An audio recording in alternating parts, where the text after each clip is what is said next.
はい、というわけで本日の動画なんですけれども、前回の動画でこちらグーテンベルクさんの加工部門の立ち上げの方に私ケロフルコミットしていきますよみたいな話したと思うんですが、当然加工機械を入れていくんですけれども、当然その加工したものを測定するもの、3次元測定器っていうのもどうやら導入したい、する、しない、ちょっとよくわからないんだけれども予定があるというところで、ヘキサゴンメトロジーさんという会社さんの3次元測定器を見学しに行ってきました。はい。どうやら世界的には結構有名どころというかメジャーどころというか、結構スタンダードなシェアを持ったメーカーさんということで、見学してきましたので、そちらの方ぜひご覧になってみてください。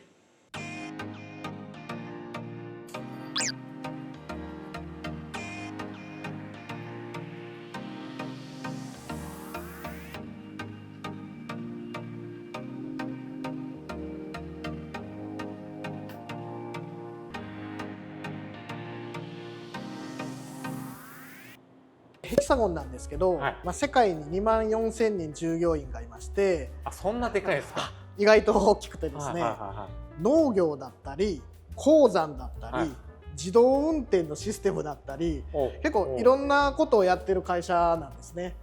で、今日来ていただいているのは、その中でも工業のチーム、私たちは特に測定の製品を扱ってるんですけど、その他にも CAD/CAM だったりとか、そういうのもやってますね。3次元測定器の自動 CNC プログラムをですね作るのも CAD/CAM の機能をいろいろ取り込んで、非常に従来よりも使いやすいソフトウェアを紹介することができるな。ヘキサゴンの3次元測定器の特徴なんですけど、この定板があってですね、でここにカバーがちょっとついてるんですけど、この中にこの門を動かす駆動系のモーターとかですね、ベルトが入ってるんですけど、そこがですね定板とこのカバーがつらい位置になっているので、フラットになっているので作業が非常にしやすいとかですね、覗き込んだりする時に圧迫感がないとかですね、なのでかなりすっきりしたデザインになってますっていうところ。従来のタイプだと結構ボコッとカバーが大きくなっちゃってたのがなくなってますっていうのが。ここフラットっていうのは結構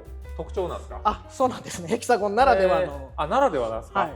あまりにもこれが自然だから違和感がなかったんですけど、ありがとうございます。測定器詳しくないんであれなんですけど、ここがフラットっていうのは、非常に珍しいデザイン。珍しい。なるほど。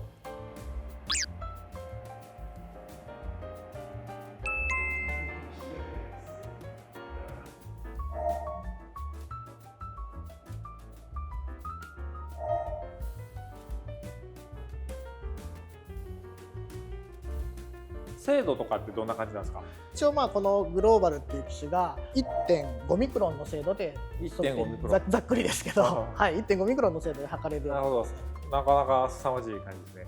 スタイラスももちろん自動で交換できるんですけど、ここのセンサー自体ですね、接触式のセンサーと、あと一番右側にあるんですけど非接触のレーザーのセンサーだったりとか、1台でできるんですか？ちょっと今日ついてないんですけど、画像のセンサーとかもですねいろいろつけたりすることができるので、豪華な仕様になっちゃうんですけど、レーザー使ったり接触したりカメラで測ったりとかですね、いろんなことができるようになって。では早速測定の方を見せていただきたいなと思います。さっきちょっと紹介したみたいに CAD/CAM の要素が入っているので、CAD を使って簡単に測定プログラムが作成できますよっていうところで、弊社のデモブロック使って紹介させていただきたいなと思います。今ここに映っているやつと同じ形のものが置いてあると。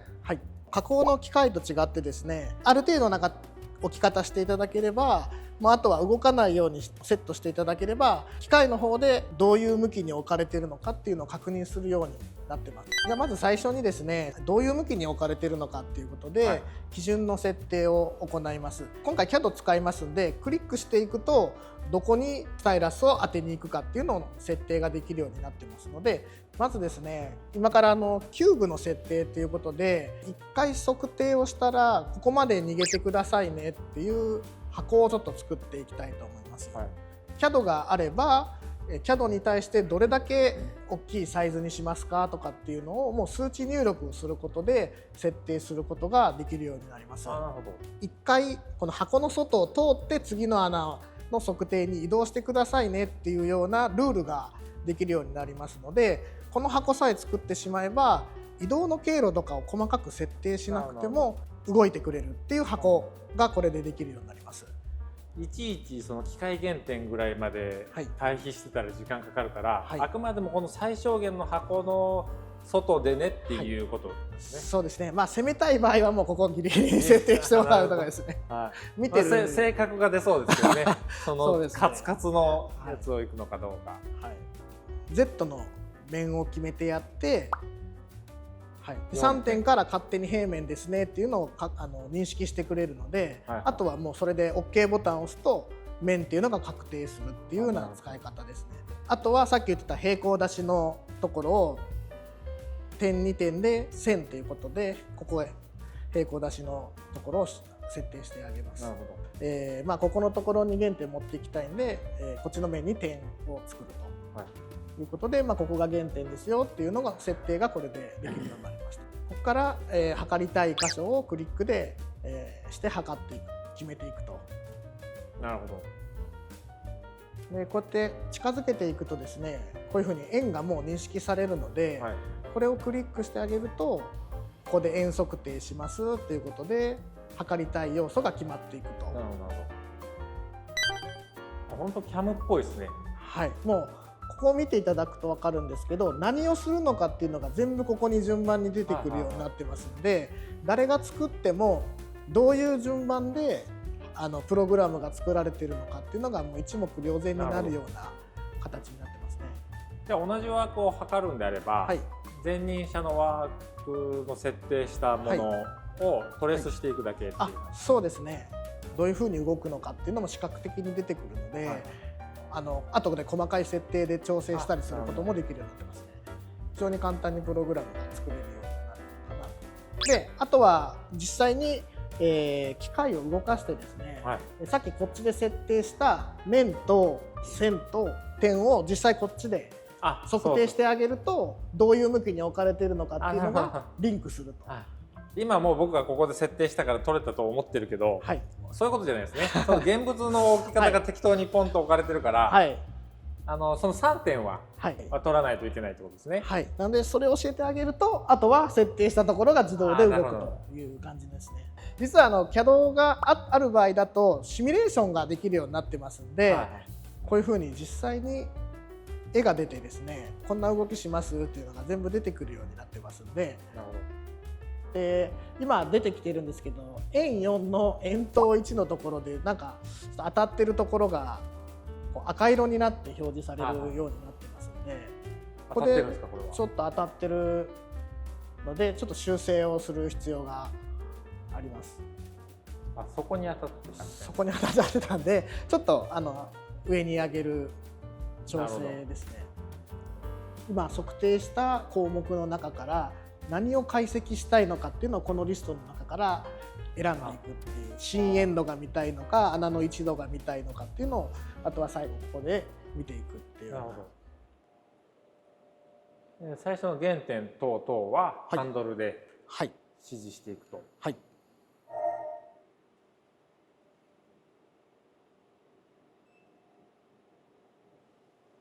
静かですね。全部エアーで浮かしてるので。あ、なるほど。はい。各軸。正直見てないと動いてるかどうかわからないぐらい。今平面を取って、はい、はい。ここで平行出し。はい。でここでもう今原点取れたので。取れたんですか？はい。ここから自動で測定が始まります。わ、早い早い。あ、改めて取るって感じですか？そうですね。人でさっき位置は教えてあげれるんですけど、はい、微妙な誤差があるのでそこも解消しちゃいましょうということで。なるほどなるほど。はい。おおよその位置を確認したけれども、はい、ほぼ正確に。はい。より正確に。そうですね。不確かさの排除をしようということで。あ、いよいよ。いよいよまあ見慣れてないと結構ドキドキしちゃうかもしれないですね。もうちょっとゆっくりけって思いましたけどあ、そんな感じなんですね。なんか楽でいいですね。要素が多ければ多いほど。そうですね。もう実際もしなかったら一つ一つ当ててティーチングしないといけないので、それがもうマウスでできてしまうので、実際にプログラム作るっていうのも楽なんですけど、どれぐらいの長さのスタイラス使ったらこの深い穴測れるかなとかですね、そういうところの検証も時間かかるんですけど、 CAD があるとそれも CAD 上で確認できるので、めちゃくちゃ現物合わせしなくていいので、とても楽になるんですね。なるほど。今左側に出てるのが測定した結果がそのままポンと Excel に転記されますよっていう機能ですね。で右側に映ってるのがこのソフトウェア独自の検査成績書になってます。パッと見こうどのあれがどれなのかわかんないですけど、はい、それはもうちょっと分かりやすくすることは可能なんですか？ですね、さっき見ていただいてた CAD の画面っていうのを、分かりやすい分かりやすいこれ出すことができるので、円1ってどこの穴かなとかっていうのもこれで一緒に出すことで、非常に分かりやすいかなと思います。なるほど。はい、1度とかも別にそうですね、出したいものをここに追加して出せるようになるので、3次元測定器非常に簡単に測定できますよというところを僕聞いていたので、ただもうこれ用意されたもう吊るしのものだということで、私実際に削って用意しましたので、こちらヘキサゴンさんと伺ったので、六角形でありがとうございます。やらさせていただきましたということで、この面それぞれにいろんな要素を用意いたしましたので、ちょっとこちらの方を簡単に測定いただければなと。わかりました。ちょっとセットしますんで、測りたい箇所とかですね、またご指示いただけたらと思います。よろしくお願いします。よろしくお願いします。何が難しいってやっぱさっきちらっと言ってたスタイラスどういうのがあったらいけるとかの準備が結構大変なんで。そういうことですか。じゃあ最初にデータだけでもよこしてもらえればっていうところなんですね。そうなんですよ。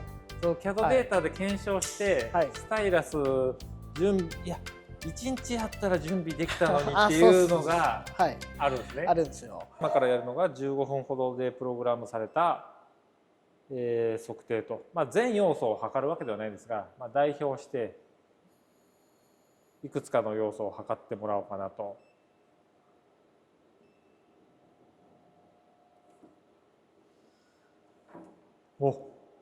そんな感じそんな感じなの。うわっ、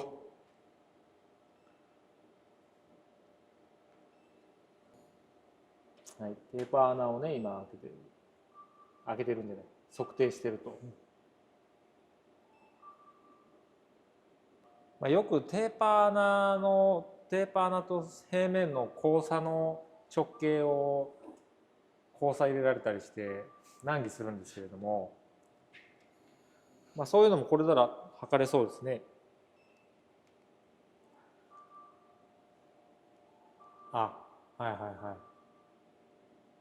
習い測定ですね。なるほど。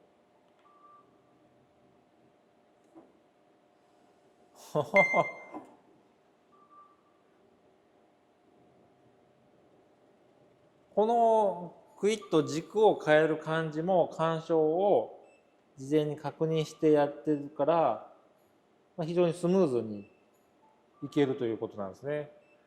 なるほど。そんな送り方する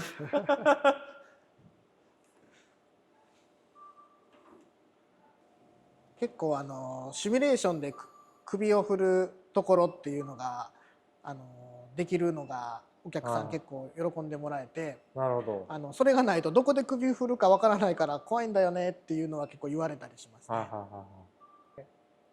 通常だと円筒を測る時って円を何断面か取るんですけど、螺旋でぐるぐるぐるぐると沈みながら測ってるので、ここも習える。スキャニングプローブですので、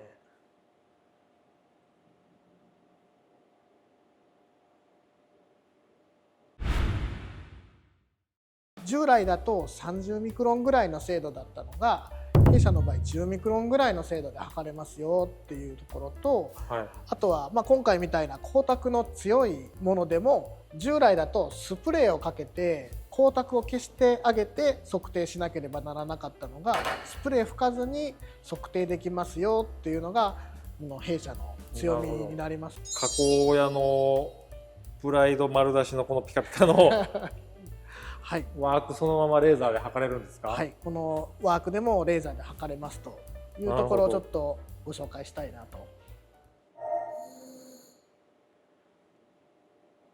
ここに置くと。はい。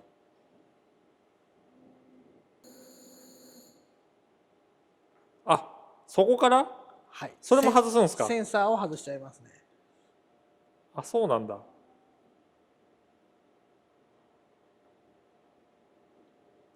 カバーをちょっと抜いとけと。はい。カバー抜いとけと。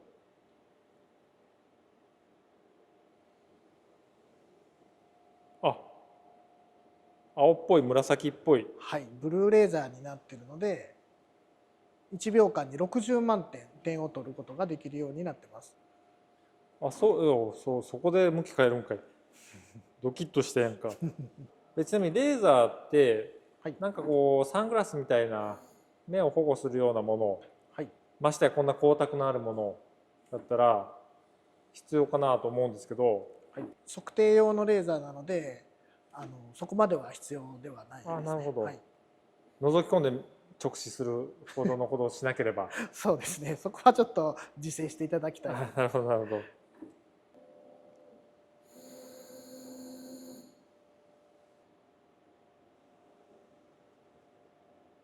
結構アンダーめな角度もいけるんですね。そうですね、105度まで首振れるようになってます。はい。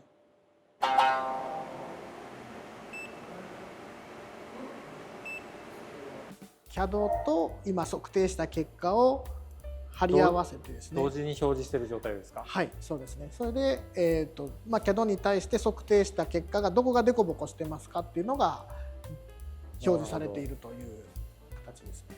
この赤いところがちょっとコンマ3ぐらいのところ、なんかこうコーナーあるというかシレットの部分か、シレットの部分がわりかし赤くなってるっていう感じです。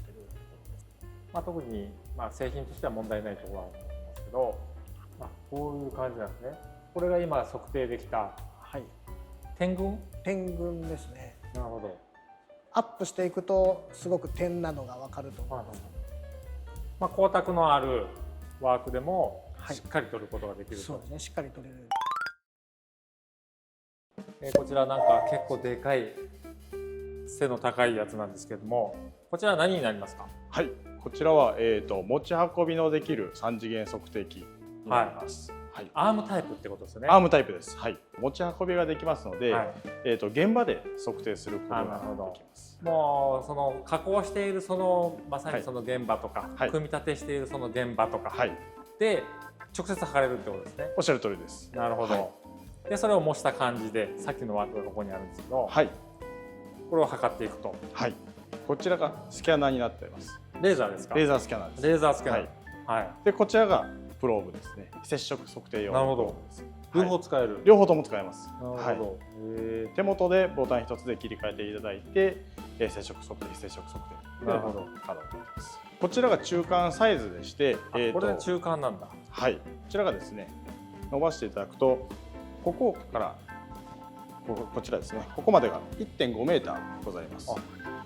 結構大物いけますね。大物いけます。はい。でこれがこちらにもですね、上にも下にもいきますので、ここを中心とした直径3メーターの球体がこの測定器の測定範囲というふうになっています。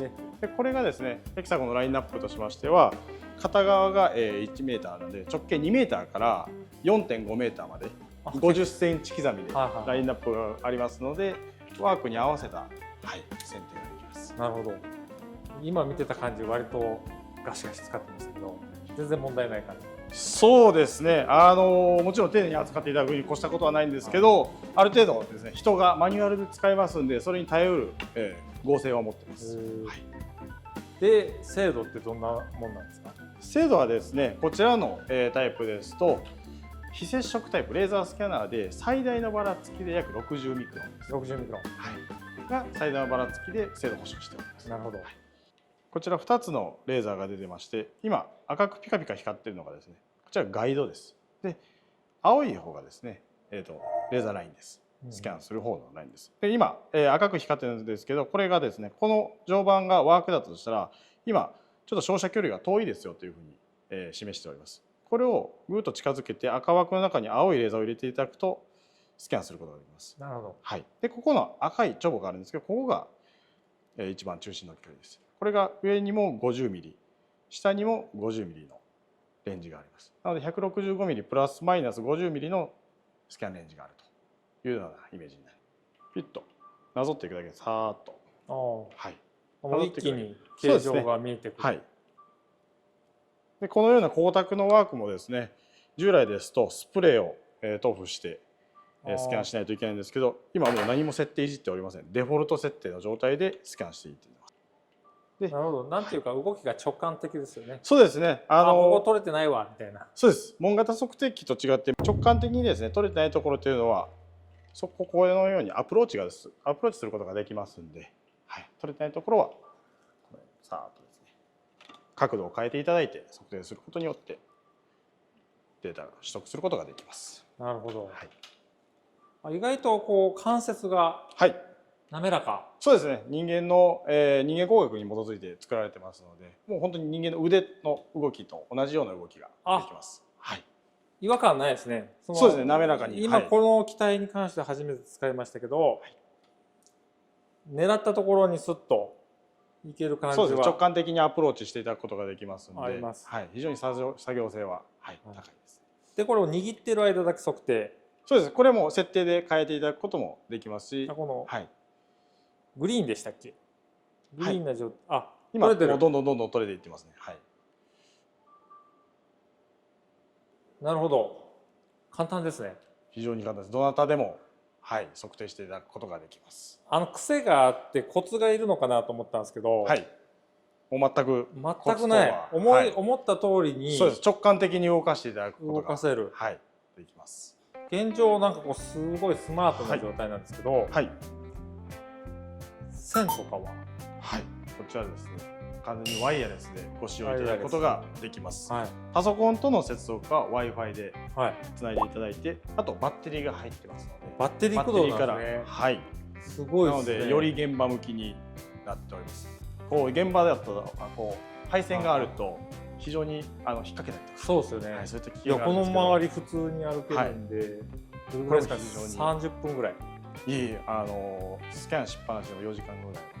本当ですか？はい。スキャンの時はやっぱり電力使いますので、スキャンしながらまたずっとスキャンしっぱなしってことは多分あまりないと思うので、ほぼ1日持つか。そんな感じですか？測定をこまめにやる程度だったら。はい。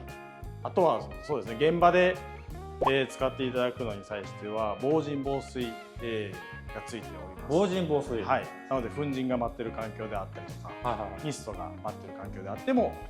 そうなんですか？はい。ここでハンドグラインダーバーってやっててもちょっとってならないですか？大丈夫です。粉塵の場合は大丈夫です。大丈夫ですか？火花はダメ。火花はあまり良くないです。さすがです。さすがに。そこは。そうですね。ここでバーってこうクーラント飛ばす程度だったら。全く問題ないです。全く問題ない。はい。なるほど。それもヒザコになります。そうなんですか？はい。みんなそうってわけじゃなくて。そうです。はい。これもうち独自の。はい、そういった特徴があるんで現場でより使っていただきやすい測定器。なるほど。いろいろデモを見せていただきましたが、だいたいこれ今まで皆さん見ていただいて思ったところとしてお高いんでしょというところは気になるんですけど、実際どうなんですかね？実際、もちろん測定器の方は、頑張った価格にさせていただくんで、そんなにびっくりするような金額じゃないと思うんですけど。測定器、他の測定器と比べてってことですか？そうですね。ただちょっとソフトの方がですね、特にCAD をいろいろお使いいただく場合ですね、シミュレーションの機能だとか、ご紹介させていただいたこのカラーマップの機能だとか、今日ご紹介させていただいたのって、大体その標準に含まれますので。標準に含まれるんですか。はい。今の話の流れから言うと、はい、シミュレーションオプションですみたいな。いやもちろん標準で含まれてますんで。そういうことですか。はい。CAD 使いの場合は非常にコストを抑えた形でご紹介が。そういうことですか。はい。いわゆる従来型というか、はい、3次元測定器をこうマニュアル的な使いこなしをする場合は、はい、あれだけれども、はい、CAD を含めたシステム化をするんであれば、はい、意外とお得。はい、ですので、そのオプションだけでも3桁万円ぐらいは抑えられるんじゃないかなと思います。なるほど、似たような他社さんのオプションとかと比較すると、はい、これは結構いいポイントなんじゃないでしょうか。はい、ぜひお声掛けいただければと思います。ぜひ皆さん CAD を使っていただいてですね。はい。CAD っていうハードルがありますので、意外とね、意外とまだあるんですね。もっと上のやつとかもあるって感じですか。そうですね。この機種にさらに精度を向上させたグローバルっていうタイプもありますし、もう一つライツのシリーズっていうことで、さっき 1.3 ミクロンって言ってたんですけど、0.3 ミクロンとかですね、より高精度な機種っていうのも範囲が難しい0.3 ミクロンっていうのもある。ありますね。はい。なるほど。0.3 ミクロンなんて使う人いるんですか。そうですね。もう本当測定をなりわいにされてるところだとか、ゲージ屋さんだとか研究所さんとかいろいろありまして、なるほど、はい、もしよければお客さん近くで使っていただいてるところありますので。この近くで。はい、そうです、ね、0.3 ミクロンを使ってる方いらっしゃるんですか。はい、なるほど、それは近いです。なのでぜひちょっと寄らせてもらおうかなと思います。ぜひよければ。はい。弊社はお客様から製品であったりとか部品をお預かりして評価を行うという技術サービスを行っております。本当にもうありとあらゆる評価を行ってます。成分分析だったりとか、材料の強度試験、高度の試験だったりとか、振動試験、耐久性とか耐候性試験であったりとか、それが開発の中で必要な評価っていうのはもうほぼほぼ全てを弊社の方で対応できるということになります。その中でヘキサゴンさんの測定器も使ってると。そうですね。寸法の評価というのもありますので、その中でヘキサゴンさんの測定を使わせていただいております。なんかすごいところにこいつだけ置かれてるんですけれども、これはなんか特別な機械。そうですね。測定器なんですか。なんかちょっと特徴を教えていただくことは可能でしょうか。はい、他の3次元測定器、かなり精度はいいんですけども、それよりももう一段 0.3 ミクロンプラス1000分の L という1000分の L という初めて聞いたけど、はい、精度になりますので1メートルのものを測っても 1.3 ミクロンの誤差で測定できると。そういうことなんですか。大きい、このちんまいものを 0.3 ミクロンじゃなくて1メートルのものも。そうですね。なるほど。ヘキサゴンさんのところで見た機材たちもぶっちゃけ家1軒分ぐらいの価格だったんですけど、そうですね。1軒だとちょっと買えないと思うので2軒3軒分ぐらい。3軒分ぐらい。はい。なるほど。ゆえにこの格の違い、扱いの違いみたいな。もうここだけ別室でしております。ちょっと構造が見せてもらったやつとこれが違うというか。なんかもうアリ溝みたいになってる。で、これがテーブルかと思いきやこっちがテーブル。はい、そうですね。通常の3次元測定器はこの門側がこう動くんですけれども、この高精度のタイプになると、こっち？はい、ステージが動きます。ゆえにここがアリ溝。そうですね。この門側が動くと。そこのたわみであったりとか歪みであったりとかっていうのが誤差要因になりますので、ステージを動かした方が誤差が少なくなる。なるほど。気になるのはなんかバネがいっぱいあるな。触ると衝突を検知して機械が止まってくれる。センサーなんですか？センサーになります。はい。うっかり触りそうになりましたけど。そうです。はい。大丈夫です。はい。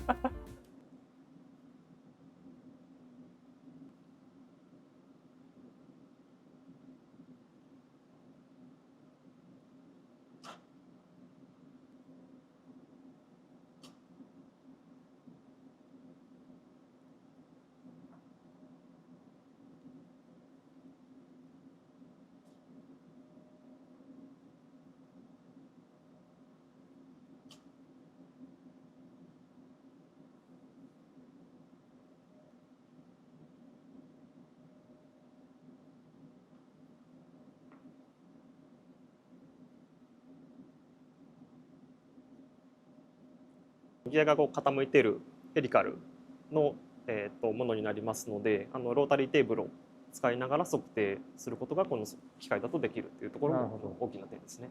製品のマスターとか、マスター、はい、マスターのワークであったりとか、ゲージであったりとか、寸法交差の厳しいようなものとか、本当に何かの基準となるようなものっていうのはこの測定器を使います。はい。基準になるようなものっていうところがキーワードなんですね。そうですね。はい。その量産品をここで必死こいて測るっていうよりかは、はい、重型というか。そうですね。はい。なるほど。本当にチャンピオンデータを取りたいとか、もうこのデータは間違いないよっていうものをここで測定する。うちでいうと3次元測定器を全部で40台ぐらいですかね。全部で40台保有してます。でその中でこの施設だけで拠点は3つに分かれますけれども、3つの拠点で合わせて40台ぐらい保有してまして、その中でも本当にもうフラッグシップ、うちの中でもフラッグシップのモデルになります。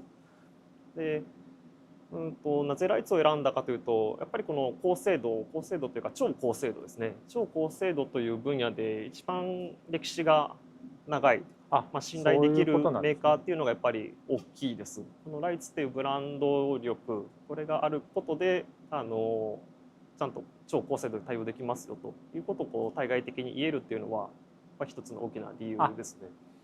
そういうことなんですね。はい。